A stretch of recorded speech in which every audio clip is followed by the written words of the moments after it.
You're probably running the wrong bundle offer right now and you don't even know it. Is buy 2 get 20% off actually better than 15% off? Or maybe a different layout would actually convert better? The only way to find out isn't guessing, it's testing. Inside Kaching bundles, you can run A/B tests in minutes, no extra tools needed. Here's how to set it up. Go to Kaching bundles and open the bundle you want to test or create a new one. Inside the bundle editor, click Run A/B test in the top right corner.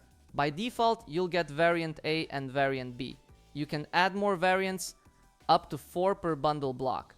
This is where the magic happens. You can test different discount tiers, layouts, images, titles, gifts, and upsells. Once you've set your bundles and they look good, click publish and your split test goes live. So what actually happens after you publish? When you enable A/B testing, traffic is automatically split evenly between your bundle variants.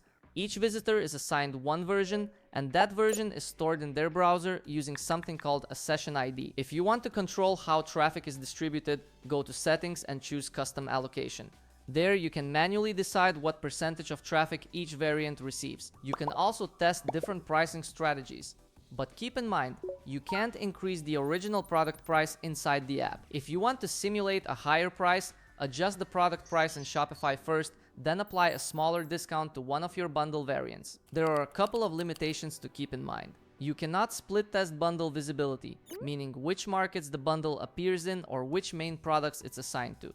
You also can't split test scheduling, like different start or end dates for the same bundle. Running a split test is easy. Choosing the right variations is where most stores mess up. In the next video, we'll break down the A/B test most merchants aren't testing but should be.